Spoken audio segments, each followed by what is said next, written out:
আসসালামু আলাইকুম। আমন্ত্রণ জাগো টিভি নিউজে, সঙ্গে আছি আমি আফরিন সুমনা। শুরুতে জানিয়ে দিচ্ছি সংবাদ শিরোনাম। পাক নৌবাহিনীর হাতে ধরা ভারতের নৌবাহিনী, চাঞ্চল্যকর ভিডিও প্রকাশ করল পাকিস্তানের নৌসেনারা। পাকিস্তানের হাতে থাকা সুইডেনের উন্নত গোপন অস্ত্র ঘুম কেড়ে নিচ্ছে ভারতীয় জেনারেলদের। দাবানলের পর এবার ভয়াবহ বন্যার কবলে ইসরায়েল। কাশ্মীর হামলার কথা আগেই জানতেন মোদি, বোমা ফাটালেন কংগ্রেস সভাপতি। 1971 সালের পর যুদ্ধ প্রস্তুতির অংশ হিসেবে ভারতের 27 রাজ্যে সামরিক মহড়ার নির্দেশ। ইয়েমেনে হামলা, আমেরিকা ইসরায়েলকে কঠিন জবাবের হুঁশিয়ারি আনসারুল্লাহর, হিজবুল্লাহ, হামাস ও ইরানের তীব্র প্রতিক্রিয়া। দর্শক, শিরোনাম শুনছিলেন, এবার জানিয়ে দিচ্ছি বিস্তারিত। পাক নৌবাহিনীর হাতে ধরা ভারতের নৌবাহিনী। গতকাল রাতে পাকিস্তান নৌবাহিনী সফলভাবে একটি ভারতীয় গোয়েন্দা বিমান P-8I ট্র্যাক এবং মনিটর করেছে। এ সংক্রান্ত একটি চাঞ্চল্যকর ভিডিও প্রকাশ করে পাকিস্তানের নৌবাহিনী। কিন্তু পাক নৌবাহিনী নিজেদের সংযম ধরে রেখে পাল্টা কোনো অ্যাকশন নেয়নি। নিরাপত্তা সূত্রে জানানো হয়েছে, পাকিস্তানের আঞ্চলিক জলসীমার উপর নজর রাখার অংশ হিসেবে বিমানটিকে ধারাবাহিকভাবে পর্যবেক্ষণ করা হয়। চলমান আঞ্চলিক উত্তেজনার মধ্যে দেশটির বর্ধিত সামরিক প্রস্তুতিরই প্রতিফলন। ভারতীয় গোয়েন্দা বিমানের ধরা খাওয়ার সবশেষ খবর জানাচ্ছেন সিদ্দিকুর রহমান।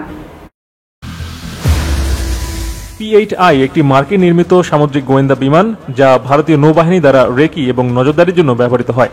রাতের বেলায় এই বিমান শনাক্ত করা পাকিস্তান নৌবাহিনীর জন্য একটি বড় অপারেশনাল সাফল্য এবং এটি দেশের প্রতিরক্ষা বাহিনীর সতর্কতা বৃদ্ধির ইঙ্গিত দেয়। নিরাপত্তা বিশ্লেষকরা জোর দিয়ে বলেছেন যে পাকিস্তান নৌবাহিনী ভারতের পক্ষ থেকে যে কোনো সম্ভাব্য আগ্রাসী কর্মকাণ্ড মোকাবেলায় সম্পূর্ণভাবে সক্ষম। তারা আরও উল্লেখ করেছেন যে সম্প্রতি অঞ্চলে উত্তেজনা বৃদ্ধির কারণে কৌশলগত সমুদ্র অঞ্চলগুলোতে নজরদারি বাড়ানো হয়েছে। প্রশ্নযুক্ত P-8I বিমানটি অত্যাধুনিক রাডার প্রযুক্তিতে সজ্জিত এবং এটি সমুদ্রপৃষ্ঠ ও নিম্নপৃষ্ঠের কার্যক্রম পর্যবেক্ষণ করতে পারে। ভারতীয় প্রতিরক্ষা বাহিনী সাধারণত সমুদ্র সীমান্তে, বিশেষত বিতর্কিত বা সংবেদনশীল অঞ্চলে গুরুত্বপূর্ণ তথ্য সংগ্রহের জন্য এই বিমান ব্যবহার করে। সীমান্তের ওপর থেকে সম্ভাব্য উস্কানি আশঙ্কা বাড়ার মধ্যে P-8I শনাক্ত করে তা অনুসরণ করা পাকিস্তানের দ্রুত প্রতিক্রিয়াকে একটি সক্রিয় পদক্ষেপ হিসেবে দেখা হচ্ছে। সূত্রে জানানো হয়েছে, সমুদ্রে জাতীয় স্বার্থ রক্ষায় পাকিস্তানি প্রতিরক্ষা বাহিনী 24 ঘন্টায় নজরদারি চালিয়ে যাচ্ছে। P-8I এর মতো অত্যাধুনিক নজরদারি বিমান মোতায়েনের অর্থ হল ভারত পাকিস্তানি নৌ অপারেশন সম্পর্কে রিয়েল টাইম তথ্য পেতে চায়। পাকিস্তানের পক্ষে এমন একটি উন্নত বিমান শনাক্ত করা তার নৌ নজরদারি ও প্রতিক্রিয়ার ব্যবস্থার সক্ষমতা প্রমাণ করে। বিমানটি শনাক্তের পর আর কোনো কার্যক্রম দেখা যায়নি, তবে প্রতিরক্ষা বিশ্লেষকরা মনে করেন যে এই বিমানটি সংযত থাকা এবং কূটনীতির গুরুত্ব তুলে ধরে। তারা সতর্ক করে দিয়েছেন যে বিতর্কিত বা সংবেদনশীল অঞ্চলে বিমান নজরদারি চালানো অনিচ্ছাকৃতভাবে উত্তেজনা সৃষ্টি করতে পারে। পাকিস্তান নৌবাহিনী পূর্ণ পরিসরে প্রতিরক্ষা প্রস্তুতি বজায় রাখতে অন্যান্য সশস্ত্র বাহিনীর শাখাগুলোর সাথে সমন্বয় বাড়িয়ে চলছে। কর্মকর্তারা জানিয়েছেন যে কোনো লঙ্ঘন বা আগ্রাসী কর্মকাণ্ডের মুখে কার্যক্রম বা সময়োপযোগী প্রতিক্রিয়া দেওয়া হবে। বদলাতে থাকা আঞ্চলিক নিরাপত্তা গতিশীলতার সাথে সাথে নৌবাহিনীর ভূমিকা দিন দিন গুরুত্বপূর্ণ হয়ে উঠছে। সাম্প্রতিক এই ঘটনাটি পাকিস্তান নৌবাহিনীর সামুদ্রিক সীমান্ত রক্ষা এবং কৌশলগত হুমকি সম্পর্কে 24 ঘন্টা সতর্ক দৃষ্টি রাখার সক্ষমতা পূর্ণ ব্যক্ত করেছে।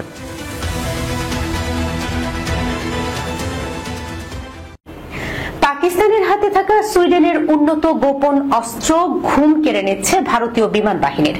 পাকিস্তানের বিমান বাহিনীর ওই বিশেষ অস্ত্রটি হল airborne warning and control system বা অ্যাওয়াক্স। এটি প্রকৃতপক্ষে বিমানের পিঠে বসানো অত্যাধুনিক উড়ন্ত রাডার। ইসলামাবাদের হাতে এই ধরনের মোট 11টি বিমান রয়েছে, যা রীতিমতো বিপদে পড়েছে ভারতীয় জেনারেলরা।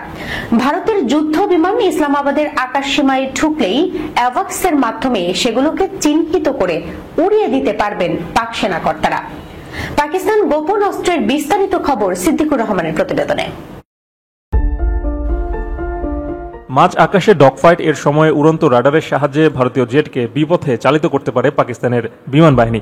তাই একে রাওয়ালপিন্ডির সেনা কর্তাদের আস্তিনে লুকানো সাপই বলছে ভারতীয় গণমাধ্যম। এই অ্যাওয়াক্স বিমানগুলো মাঝ আকাশে কমান্ড সেন্টার হিসেবে ব্যবহার করতে পারে পাকিস্তানি বিমান বাহিনী। সেগুলোতে রয়েছে অতি শক্তিশালী সুইডিশ অ্যারে। প্রতিরক্ষা বিশ্লেষকেরা অ্যাওয়াক্স বিমানগুলিকে ইসলামাবাদের চোখ ও কান বলে উল্লেখ করেছেন। এগুলোর জন্য সীমান্তে পাকিস্তানের নজরদারি ক্ষমতা কয়েক গুণ বৃদ্ধি পেয়েছে। ভারতীয় বিমান বাহিনীর অবসরপ্রাপ্ত অফিসারেরা মনে করেন অ্যাওয়াক্স বহরের জন্যই কিছুটা হলেও এগিয়ে আছে পাকিস্তানের বিমান বাহিনী। এগুলোর নজর এড়িয়ে পাকিস্তানে হামলা চালানো বেশ কঠিন বিষয়। তাই ভারতের যুদ্ধবিমান ইসলামাবাদের আকাশসীমায় ঢুকলেই অ্যাওয়াক্সের মাধ্যমে সেগুলোকে চিহ্নিত করতে পারবে রাওয়ালপিন্ডির সেনাকর্তারা। শুধু তাই নয়, ভারতীয় যুদ্ধবিমান থেকে ছোড়া ক্ষেপণাস্ত্রকে চিনিয়ে দিতে পারে এই উড়ন্ত রাডার। বিশ্লেষকদের দাবি, ক্ষেপণাস্ত্র চিহ্নিত হয়ে গেলে মাঝ আকাশে তা ধ্বংস করার সুযোগ পেয়ে যাবে পাকিস্তানি বাহিনী, কারণ তাদের হাতে রয়েছে বেশ কয়েক ধরনের আকাশ প্রতিরক্ষা ব্যবস্থা বা এয়ার ডিফেন্স সিস্টেম। আর তাই পেহেলগামে বদলার অপারেশন শুরুর আগে ইসলামাবাদের অ্যাওয়াক্স বিমানবহর ধ্বংসের পরামর্শ দিয়েছে সাবেক ভারতীয় সেনা অফিসারেরা।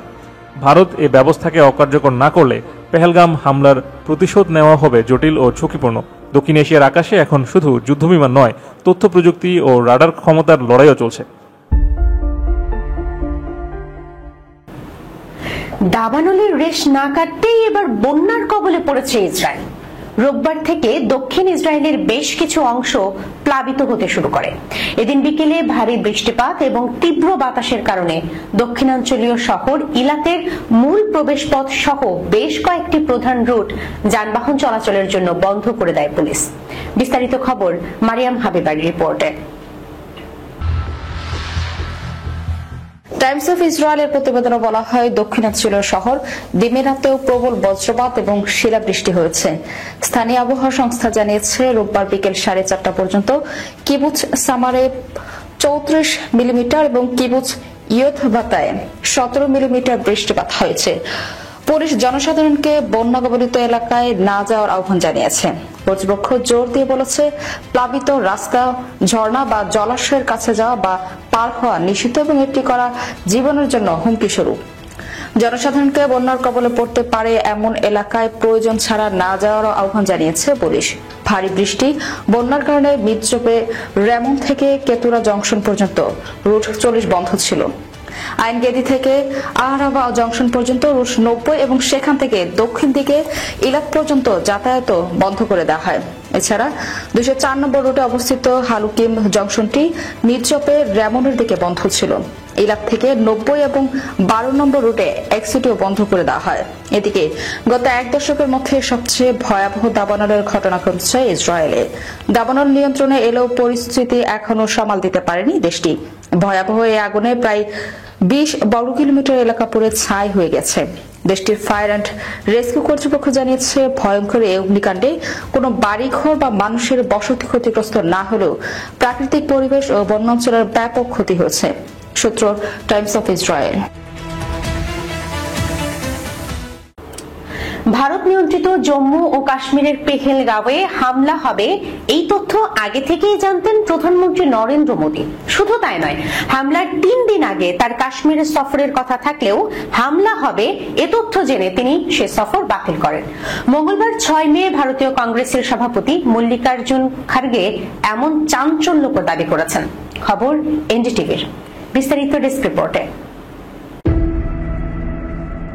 কাশ্মীর হামলার কথা আগেই জানতেন মোদী, এমন মন্তব্য করে ভারতের জন্য বোমা ফাটালেন কংগ্রেস সভাপতি খার্গে এক বিবৃতিতে বলেন, 22 এপ্রিল পহেলগাম হামলার 3 দিন আগে প্রধানমন্ত্রীর কাছে একটি গোয়েন্দা প্রতিবেদন পাঠানো হয়েছিল।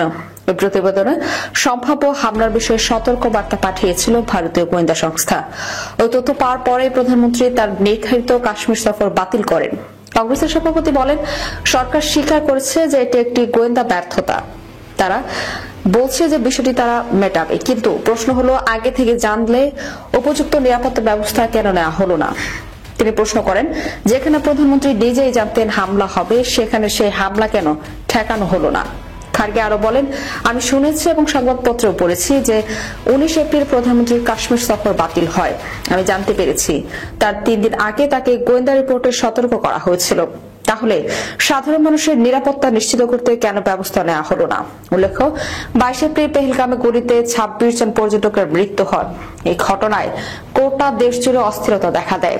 ঘটনার পর 24 এপ্রিল একটি সর্বদলীয় বৈঠকে কেন্দ্রীয় সরকার গোয়েন্দা এবং নিরাপত্তা ব্যবস্থার ব্যর্থতা স্বীকার করে বলে। 1971 সালের পর যুদ্ধ প্রস্তুতির অংশ হিসেবে 27 রাজ্যে সামরিক মহড়ার নির্দেশ ভারতের কেন্দ্রীয় স্বরাষ্ট্র মন্ত্রণালয়ের। বুধবার 7 মে থেকে সাধারণ মানুষের অংশগ্রহণে এই মহড়া শুরু হচ্ছে।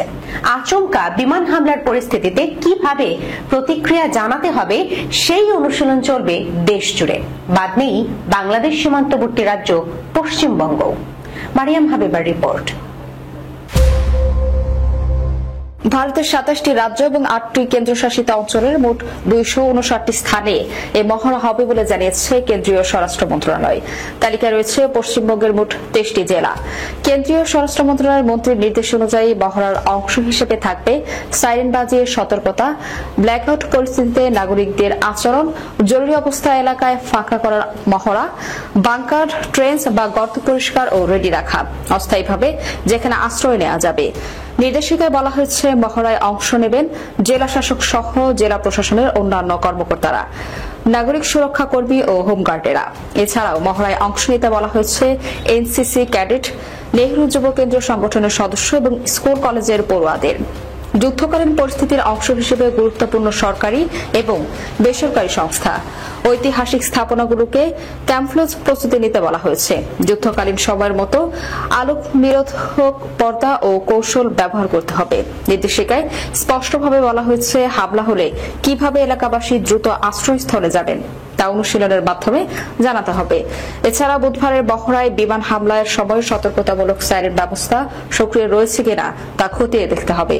পাশাপাশি রাতে হামলার ক্ষেত্রে যুদ্ধ বিমানের খবর পাওয়া মাত্র যাতে হঠাৎ করে সমস্ত আলো নিভিয়ে দিয়ে ক্র্যাশ ব্ল্যাকআউট করে শত্রু বিমান বাহিনীকে বিভ্রান্ত করে দেওয়া যায় তারও মহড়া করতে বলা হয়েছে।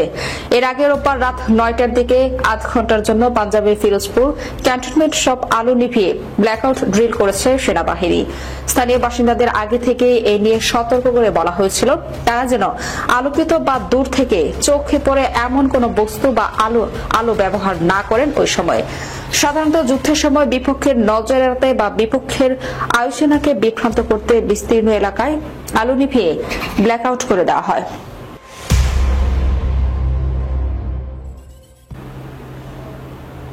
ইয়েমেনের আল হুদাইদাহ বন্দরে গতরাতে আমেরিকা ও ইসরায়েলের যুদ্ধ বিমান যৌথভাবে ভয়াবহ হামলা চালিয়েছে। বর্বরোচিত এই হামলায় অন্তত 2 জন নিহত ও 42 জন আহত হয়েছেন। ইয়েমেনের আনসারুল্লাহ আন্দোলন এই আগ্রাসনের নিন্দা জানিয়ে কঠোর জবাবের হুঁশিয়ারি দিয়েছেন। তীব্র প্রতিক্রিয়া জানিয়েছে হিজবুল্লাহ, হামাস ও ইরান। বিস্তারিত থাকছে রিপোর্টে। ইয়েমেনের আনসারুল্লাহ আন্দোলনের প্রচার বিভাগের উপপ্রধান নাসিরুদ্দিন আমির এই হামলাকে বর্বরোচিত আখ্যা দিয়ে বলেছেন, আমরা ইসরায়েলের এই বোমা বর্ষণের জবাব দেব। গাজা উপত্যকার প্রতি সংহতির অংশ হিসেবে আমাদের সামরিক অভিযান অব্যাহত থাকবে এবং ঘোষিত নৌ ও আকাশ অবরোধ প্রত্যাহার করা হবে না। আনসারুল্লাহ আন্দোলনের রাজনৈতিক পরিষদের সদস্য মোহাম্মদ আল বুখাইতি বলেন, গাজা রক্ষায় আমাদের অভিযান আরো তীব্র হবে যদি এর জন্য মূল্যও দিতে হয়।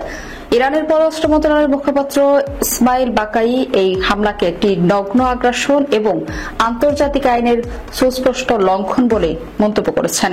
তিনি সোমবার রাতে এক বিবৃতিতে বলেন, যুক্তরাষ্ট্র ও ইসরায়েলের এই যৌথ হামলা মানবতা ও আন্তর্জাতিক নীতিমালার উপর আঘাত। লেবাননের হিজবুল্লাহ, ফিলিস্তিনের হামাস ও ইসলামিক জিহাদ আন্দোলন আলাদা বিবৃতিতে এই হামলার তীব্র নিন্দা জানিয়েছে। হিজবুল্লাহ বলেছে, আমরা ইয়েমেনের সাহসী নেতৃত্বকে শ্রদ্ধা জানাই এবং ইয়েমেনি জনগণের পাশে আছি। আমরা সব স্বাধীন জাতি ও রাষ্ট্রকে এই আগ্রাসনের বিরুদ্ধে অবস্থান নিতে আহ্বান জানাই। হামাসের বিবৃতিতে বলা হয়েছে, ইসরায়েল এই হামলার মাধ্যমে তাদের কলঙ্কিত ভাবমূর্তি পুনরুদ্ধার করতে চাইছে। ইসলামিক জিহাদ আন্দোলন বলেছে, আল হুদাইদায় হামলা প্রমাণ করে ইয়েমেনি জনগণের আঘাতে ইসরায়েলি জর্জরিত। সূত্র পার্স টুডে। দর্শক, এই ছিল এখনকার মতো জাগো টিভি নিউজে। যাবার আগে সংবাদ শিরোনামগুলো জানিয়ে দিচ্ছি আরো একবার। পাক নৌবাহিনীর হাতে ধরা ভারতের নৌবাহিনী, চাঞ্চল্যকর ভিডিও প্রকাশ করল পাকিস্তানের নৌসেনারা। পাকিস্তানের হাতে থাকা সুইডেনের উন্নত গোপন অস্ত্র ঘুম কেড়ে নিচ্ছে ভারতীয় জেনারেলদের। দাবানলের পর এবার ভয়াবহ বন্যার কবলে ইসরায়েল। কাশ্মীর হামলার কথা আগেই জানতেন মোদি, বোমা ফাটালেন কংগ্রেস সভাপতি। 1971 সালের পর যুদ্ধ প্রস্তুতির অংশ হিসেবে ভারতের 27 রাজ্যে সামরিক মহড়ার নির্দেশ। ইয়েমেনে হামলা, আমেরিকা ইসরায়েলকে কঠিন জবাবের হুঁশিয়ারি আনসারুল্লাহর, হিজবুল্লাহ, হামাস ও ইরানের তীব্র প্রতিক্রিয়া। এখনকার মতো এই পর্যন্ত। এতক্ষণ সঙ্গে থাকার জন্য ধন্যবাদ সবাইকে। আল্লাহ হাফেজ।